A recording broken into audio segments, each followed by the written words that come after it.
ونصلي ونسلم على رسوله الكريم أما بعد فأعوذ بالله من الشيطان الرجيم بسم الله الرحمن الرحيم طائفة ليتفقهوا في الدين ولينذروا قومهم إذا رجعوا إليهم صدق الله العظيم قال النبي صلى الله تعالى عليه وسلم من يريد الله به خيرا يفقهه في الدين أو كما قال النبي صلى الله تعالى عليه وسلم إن الله وملائكته يصلون على النبي يا أيها الذين آمنوا صلوا عليه وسلموا تسليما اللهم صل على سيدنا ومولانا محمد وعزل مقعدا مقربا عندك يوم القيامة بلغ العلا بکمالہ کشف الدجى بجمالہ حسن جمیع خصالہ صلوا علیہ وآلہ فإن فضل رسول اللہ لیس له حد فیعرب عنہ ناطق بفمہ مولاي صل وسلم دائما ابدا على حبیبک خیر الخلق کلہم۔ اللہ جل جلالہ کی حمد و ثنا سرکار فخر کائنات خاتم النبی جناب احمد مجتبیٰ صلی اللہ تعالیٰ علیہ وسلم کی بارگاہ میں درود و سلام کا نذرانہ پیش کرنے کے بعد رب عز و جل کا فضل کرم کہ اس نے ہمیں یہ مقدس مہینہ شعبان معظم دیکھنا نصیب فرمایا۔ یقیناً ان لوگوں کے لیے کامیابیاں ہیں جنہوں نے اپنی زندگیاں رب عز و جل کی طرف سے جو مقرر کردہ احکام ہیں ان کے مطابق گزارنے کی کوشش کی اور رب کی رضا والی زندگی گزاری، تو یقیناً وہی کامیاب ہے۔ ان میں بہت بڑی ہستی امام الائمہ، سراج الائمہ، تاج الائمہ، ہمارے مأویٰ، ہمارے ملجا، کاشف الغمہ، تابعی بزرگ حضرت امام اعظم ابو حنیفہ نعمان بن ثابت رضی اللہ تعالیٰ عنہ کی ذات ہے،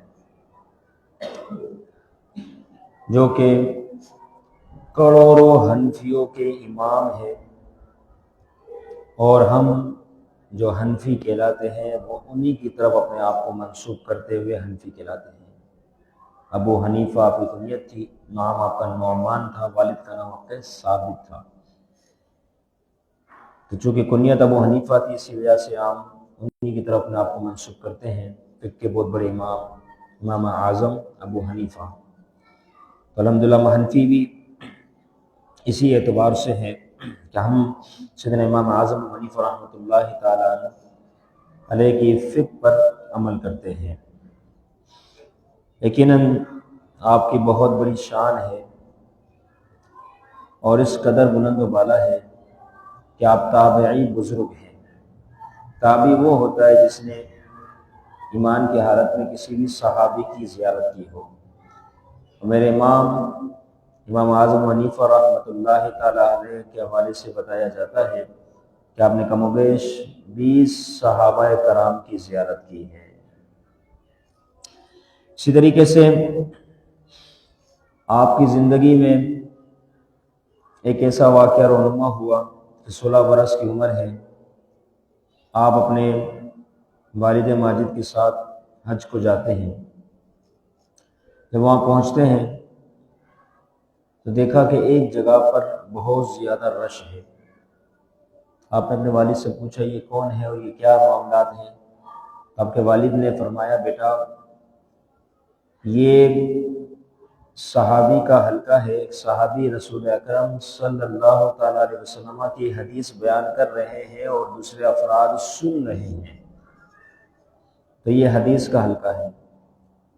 امام اعظم حنیفہ رحمۃ اللہ تعالیٰ علیہ 16 برس کی عمر ہے، آپ نے فوراً وہاں جانا پسند کیا اور اپنے والد کو رخصت کرتے فوراً اس محفل میں پہنچے تو کیا پہنچے تو وہاں پر صحابی عبداللہ بن حارث رضی اللہ تعالیٰ عنہ عقائد و جہاں صلی اللہ تعالیٰ علیہ وسلم کی حدیث بیان فرما رہے تھے۔ وہ حدیث یہ بیان کر رہے تھے کہ محبوب علیہ السلام نے فرمایا، جس نے دین کی سمجھ حاصل کی، اب اس کی فکروں کے لیے، دنیاوی معاملات و دنیاوی فکروں کے لیے اللہ رب العزت کافی ہے۔ جس نے دین کی سمجھ حاصل کی، اب اس کی فکروں کا علاج رب کے یہاں ہے۔ اس کی کون فکر کرے گا؟ اس کی فکر اللہ رب العزت کرے گا، اور اسے وہاں سے رزق عطا فرمائے گا جہاں سے اس کا گمان بھی نہیں۔ بس اس بات کو آپ نے سنا اور محفوظ کر لیا، اور فرمایا اس کی فکروں کا علاج تو میرا رب خود کرتا ہے۔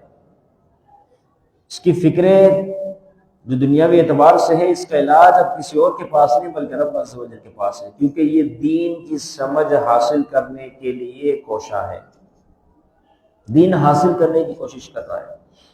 کتنی بڑی شان ہے اس کی، جس نے دنیا میں رہتے ہوئے دین کی فکر کی، آخرت کی فکر کی، دین اسلام کو سیکھا، حاصل کیا۔ کبھی یہ کوئی عام نہیں، بلکہ اب اس کی جتنی فکریں ہوگی، اس کی فکروں کا علاج رب عز و جل خود فرمائے گا۔ نہ صرف یہ بلکہ اسے وہاں سے رزق عطا فرمائے گا جہاں سے اس کا گمان بھی نہیں۔ لیکن شرط یہ ہو کہ دین سیکھ رہا ہے یا سکھا رہا ہے فقط اللہ کی رضا کے لیے۔ جب یہ اس کو عمدہ طریقہ نصیب ہوگا تو اب اس کی شان اعلیٰ ہوگی کہ اب یہ دین حاصل کرے گا رب کی رضا کے لیے، تو دنیاوی فکروں کا علاج میرا رب خود فرمائے گا۔ بس امام اعظم حنیفہ رحمۃ اللہ تعالی علیہ نے دنیا کو ایک طرف کیا، دنیاوی معاملات کو ایک طرف کیا، مال و متاع کو ایک طرف کیا، اور دین کی حاصل کرنے کی غرض میں لگ گئے۔ اپنا سارا وقت فکر، قرآن مجید، نوافل کثرت کرنے میں گزار دیا سارا وقت، اور ایک وقت کے امام مقرر ہوئے، جسے آج بھی دنیا امام اعظم ابو حنیفہ رحمۃ اللہ تعالی علیہ کے نام سے جانتی ہے۔ تو اصل بات یہ ہے، دینی طلبہ کو کبھی گھبرانا نہیں چاہیے، اخلاص کے ساتھ دین کا کام کرے آپ۔ جب اللہ کے حبیب نے فرما دیا اور سچ فرمایا کہ پھر دنیاوی فکروں کی ہمیں عادت نہیں، اب اس کا علاج تو رب کے پاس ہے۔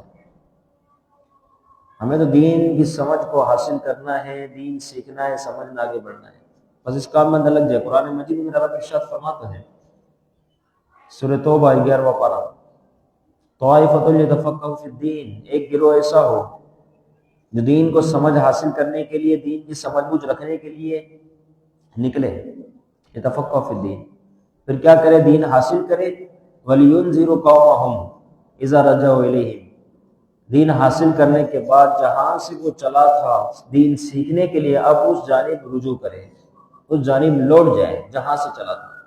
وہاں لوٹنے کے بعد وَلِيُنذِرُ قَوْمَهُمْ، اپنی قوم کو ڈرائیں، سمجھائیں، سکھائیں، دین کے احکام بتائیں۔ اس میں دو باتیں بظاہر سمجھ آتی ہیں۔ ایک تو یہ ہے کہ گروہ کا نکلنا، کسی جماعت اور کسی فرد کا نکلنا دین حاصل کرنے کے لیے، یہ رب عز و جل کی طرف سے حکم ہے۔ دوسری بات یہ ہے کہ یہ جو جا رہا ہے کتنا بڑا خوش نصیب اور کامیاب شخص ہے کہ رب کے حکم پر عمل کر رہا ہے۔ اور ایک اور بات بھی سمجھ آتی وہ یہ ہے کہ جب وہاں سیکھ لے تو وہاں نہ بیٹھے، وہاں پر روزگار کے ذرائع کو تلاش نہ کرے، بلکہ اب حکم یہ ہے وَلِيُنذِرُ قَوْمَهُمْ، اب اپنی قوم کی طرف لوٹ جائیں تاکہ ان کو بھی تو سدھاریں۔ جیسے گاؤں دیہات سے لوگ شہر میں پڑھنے کے لیے آتے ہیں، جب پڑھ لیتے ہیں تو یہاں مقیم ہو جاتے ہیں، علیاذ باللہ، تو پھر گاؤں والوں کی اصلاح کون کرے گا؟ شہر میں تو بہت سارے، ہر گلی کے اندر ایک آپ کو شخص مل جائے گا اصلاح کرنے والا، بلکہ زیادہ ہی مل جائیں گے۔ لیکن گاؤں دیہات میں جہاں سے بچہ پڑھنے کو نکلا وہاں تو کچھ ہے ہی نہیں، نہ مسجدوں کا معاملہ، نہ رکعتوں کا مسئلہ، نہ فرائض کا اہتمام، نہ غسل، نہ وضو، کون سکھائے گا؟ یہ سیکھنے والا نکلا وہاں سے، شہر میں آ کے سیکھتا ہے، اس کے بعد شہر میں لے گیا، ہاں بھائی کیا کر رہے ہو؟ کہاں فلاں جگہ خطابت ہے، فلاں جگہ امامت ہے، تو مجھے بتائے پیچھے جو گاؤں والے جو افراد ہیں جو آپ کے اپنے اعز و اقربا، ان کو کون سکھائے گا؟ تم تو یہیں رہ گئے۔ تو یہ بھی بہت بڑا المیہ ہے ہمارے پاس، بہت بڑا المیہ، بہت بڑا۔ لوگ سیکھنے کے بعد بہت بڑی تعداد ایسی ہے جو شہروں میں رہ جاتی ہے، دوبارہ گاؤں کی طرف نہیں جاتی، ایک حکم پر عمل کیا، دوسرا جو اصل حکم تھا اس کو چھوڑ دیا، کیونکہ یاد رکھنا ہر بندہ عالم دین بن جائے نہیں ہو سکتا، کیونکہ ہر ایک کی مصروفیت الگ الگ ہے، بعض معاشی حالات میں گرفتار ہے، بعض جو ہے گھریلو معاملات میں، بعض دنیاوی معاملات میں، بعض کے کچھ آزمائش والے معاملات، بعض کی کچھ، یعنی اس طریقے سے ایک دنیا کا نظام چل رہا ہے۔ اس لیے فرمایا طائفۃ لتفقهوا فی الدین، ایک گروہ نکلے، میرا رب جانتا ہے سارے کے سارے درس نظام پڑھ کے عالم دین بن جائے، بہت مشکل ہے۔ ہر ایک کے اپنے معاملات ہیں، اپنے کام ہیں، اپنی ترجیحات ہیں، اپنے سارے مسئلے مسائل ہے، اس وجہ سے جو ہے یہ سارے معاملات دیکھے جاتے ہیں۔ تو فرمایا کہ معاشی بھی ہے، دنیاوی بھی ہے، گھریلو بھی ہے، معاملات ہے، لہٰذا کسی ایک فرد کو خاص کیا جائے، اگر کسی کے 4 بچے ہیں تو ایک کو تو خاص کرو، جس کو وقف کرو کہ یہ میرا بچہ حافظ قرآن بنے گا بعمل، عالم دین بنے گا بعمل، لوگوں کو پڑھائے گا سکھائے گا، اس سے کیا ہو، گھر کا ماحول بھی درست ہوگا، نہ صرف گھر کا بلکہ خاندان کا ماحول درست ہو جائے گا۔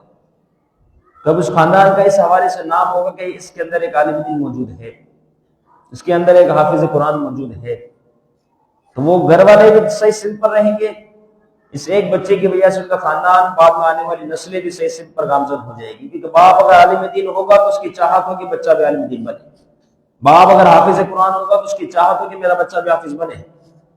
کتنا اچھا ہو گیا، کتنا سدھارا ہو گیا۔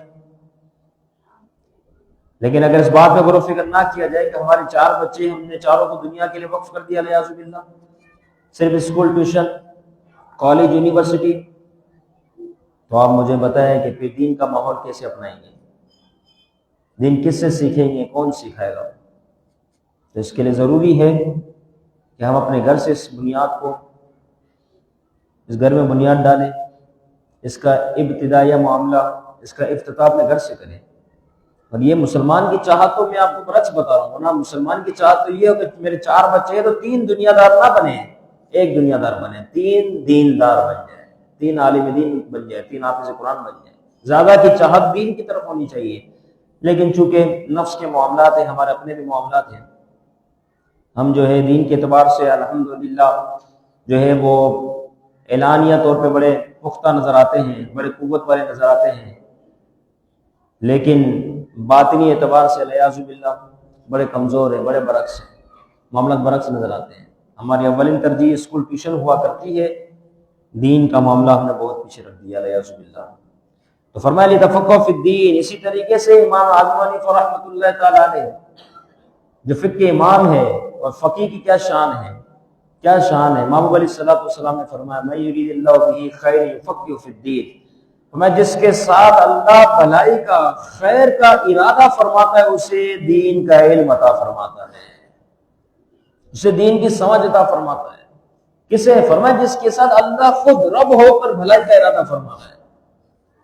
اب دنیا کی سمجھ چاہے جتنی حاصل کر لیجئے، چاند تک پہنچ جائے، ایٹم بم بنا لے، نہ جانے کس کس قسم کی ترقیاں کر لی جائے، تو یہ دنیاوی اعتبار سے تو ہو سکتی ہے، لیکن خیر بھلائی والا معاملہ رب عز و جل کے یہاں جو رکھا گیا، محبوب نے فرما دیا کہ جسے اللہ دین کی سمجھ دے رہا ہے، سمجھو اس کے ساتھ اللہ بھلائی کا ارادہ فرما رہا ہے۔ دینی سمجھ، فقہ کے معاملات، مسئلے مسائل، یہ حاصل کرنے والوں کی کتنی اعلیٰ شان ہے، کتنی اعلیٰ شان ہے۔ اسی طریقے سے امام اعظم حنیفہ رحمۃ اللہ تعالیٰ تو اس فقہ کے امام بنے، امام، کروڑوں حنفیوں کے امام۔ تو جو عام ایک فقہ حاصل کرتا ہے، اس کی شان میں رب نے اتنی بلند رکھ دی کہ اس کے ساتھ بھلائی کا ارادہ فرما رہا ہے، تو جو فقہ کا امام ہو اس کی شان کتنی اعلیٰ ہوگی۔ 2 شعبان معظم گزشتہ جو گزری، اس میں ہمارے امام اعظم ابو حنیفہ رحمۃ اللہ تعالیٰ علیہ کا عرس مبارکہ تھا، یوم وصال گزر چکا۔ تو ہماری چاہت تمنا یہ ہو کہ ہم اپنے اکابرین، سلف صالحین، بزرگان دین کے نقش قدم پر چلیں، زندگی کامیاب اسی کی ہے۔ اب دیکھیں نا، 150 ہجری آپ کا یوم وصال، ظاہری طور پر دنیا سے رخصت ہوئے 150، آج کہاں نکل گیا زمانہ، 1400 سے اوپر بڑھ چکا، تو اگر اس اعتبار سے دیکھا جائے تو کم و بیش 1300 سال ہو چکے ہیں، 1300 سال یعنی 13 صدیاں گزر چکی، لیکن آج بھی میرے امام کا نام اسی طرح تازہ ہے جس طرح آپ کی زندگی میں تازہ تھا۔ کیا وجہ بنی؟ وجہ یہ بنی کہ انہوں نے اپنی زندگی رب کی رضا کے مطابق گزاری، ہر اس کام کو کرنا ہے جس میں رب کی رضا ہو۔ پھر رب نے ان کا نام کتنا مشہور کر دیا، کتنا مشہور کیا کہ آج ان کے نام کی محفلوں کو سجایا جا رہا ہے، انہیں سال ثواب کیا جا رہا ہے، انہیں یاد رکھا گیا اتنی صدیاں گزرنے کے بعد۔ ہماری اپنی حالت ایسی کہ کوئی پوچھے بتاؤ پردادا کا نام کیا ہے، چکر دادا کا نام کیا ہے، سکر دادا کا نام کیا ہے، لکڑ دادا کا نام کیا ہے، یہ سب دادا کی فہرست ہے۔ اس کے بعد یہ دادا، اس کے بعد اس کے بعد، کہاں یاد ہے؟ فاتحہ پڑھنا نام لے کے بہت دور کی بات، نام ہی ہمیں یاد نہیں۔ اچھا کہاں ہے ان کی قبر؟ پتہ نہیں۔ دادا تک تو ہمارے اسٹاپ ہے، پردادا کی شاید کسی کو پتا ہو، لکڑ دادا، چکر دادا، سکر دادا، کس کو پتا ہے؟ ہمارے معاملہ ایسے ہیں، لیکن آپ یہ دیکھیں جنہوں نے اپنی زندگی رب کی رضا کے مطابق گزاری، انہیں آج 1300 سال گزر چکے، ان کا مزار بھی معلوم ہے، ان کا نام بھی زندہ ہے۔ صرف وجہ یہ بنی رب کی رضا۔ ہمیں چاہیے اپنی زندگی رب کی رضا کے مطابق گزارے، دین حاصل کرنے کی کوشش کرے، دین کے ساتھ جڑ جائے، اپنے بچوں کو دیندار بنائیں، حافظ قرآن بنائیں، عالم دین بنائیں۔ یہاں بھی مدرسے میں یا مسجد کے اندر مدرسہ موجود ہے، اس کی کلاسز بھی ہے، کیونکہ ہم نے جو سیکھا نہ سیکھا وقت گزر گیا اور گزر رہا ہے، لیکن اچھی اچھی محفلوں میں اجتماع ہم شرکت کر کے کوئی دین حاصل کر سکتے ہیں، لیکن بچوں کا معاملہ تو موجود ہے نا، بچوں کے معاملات تو ہے، انہیں تو کم از کم دیندار بنائیں۔ اسکول ٹیوشن میں سارا وقت اس کا خرچ کر دینا کیا فائدہ؟ صرف دین دین دین سے دین دین سے دوری دوری دوری، بس کیا فائدہ؟ اسی دنیا کے لیے وقف کر دیا بچے کو، ایسا نہ کرے، اس کا ابتدائی طور پہ ذہن بنائے کہ ہمارے لیے اصل دین ہے، دین اسلام ہے، اس کے احکامات ہیں، کہ بچہ با ادب بنے گا، با اخلاق بنے گا، با کردار بنے گا۔ امام اعظم حنیفہ رحمۃ اللہ تعالیٰ نے کتنے با ادب تھے، کتنے با ادب، اس بات سے اندازہ لگایا جا سکتا ہے کہ آپ کے استاد محترم حضرت سیدنا امام محمد رضی اللہ تعالیٰ عنہ کا گھر تقریباً آپ کے گھر سے 7 گلیوں کے فاصلے پر تھا، 7 گلیاں، لیکن آپ فرماتے ہیں آج تک کبھی جس سندھ کی طرف میرے استاد کا گھر ہے میں نے کبھی پاؤں نہیں پھیلائے، کبھی پاؤں لمبے نہیں کیے، کہ میرے نزدیک میرے استاد کے گھر کی بے ادبی میرے استاد کی بے ادبی ہے، اور بے ادب بندہ کبھی آگے بڑھ نہیں سکتا۔ کتنا ادب تھا، سوچے تو صحیح۔ آج کا بچہ ماں باپ کو آنکھیں دکھاتا ہے، علیہ باللہ، استاد کے سامنے زبان دراز کرتا ہے، یہ امام ہے، 7 گلی فاصلہ، استاد کا گھر 7 گلیوں کا فاصلہ، بیچ میں کتنی دیواریں ہیں، لیکن فرمایا جب سے پتا چلا میرے استاد کا گھر اس سمت پر ہے، اس سمت پر کبھی میرے پاؤں ہی لمبے نہیں کیے۔ ادب انسان کو بہت کچھ سکھاتا ہے، بہت کچھ، بہت کچھ۔ تو پہلے یہ ادب ہے، پھر علم ہے، اسی وجہ سے پہلے وضو ہے، پھر نماز ہے، یہ سب طریقہ بنا ہوا ہے۔ لہذا ہمیں چاہیے ہم باادب بن جائیں۔ باادب کب بنیں گے؟ اپنے بزرگوں کی سیرت کو سن کر بنیں گے، ان کے کیا اعمال تھے ان پر عمل کر کے بنیں گے، اور اس صورت میں بنیں گے جب ہم خود بھی اور اپنے بچوں کو بھی دیندار بنائیں گے، ورنہ تو پھر الیاذ باللہ ثم الیاذ باللہ بچوں کی طرف سے تکلیف کا سلسلہ جاری و ساری رہے گا۔ ہم روتے رہیں گے، پیٹتے رہیں گے اپنے آپ کو، پھر افسوس کریں گے جب وقت گزر جائے گا کاش ہم اپنے بچے کو دیندار بنا دیتے۔ تو آج موقع ہے کہ بزرگان دین کے ایام، ان کی سیرت کو بیان کرنے کا اصل مقصد یہی ہے کہ ہم جس مقصد کے لیے دنیا میں پیدا کیے گئے ہم اس مقصد کی طرف آ جائیں، اپنے آپ کو دین کے ساتھ جوڑ لیں۔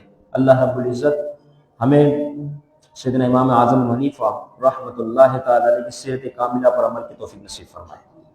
جو سنا اللہ رب العزت مجھے بھی، آپ تمام کو بھی ان تمام باتوں پر عمل کرنے کی توفیق نصیب فرمائے۔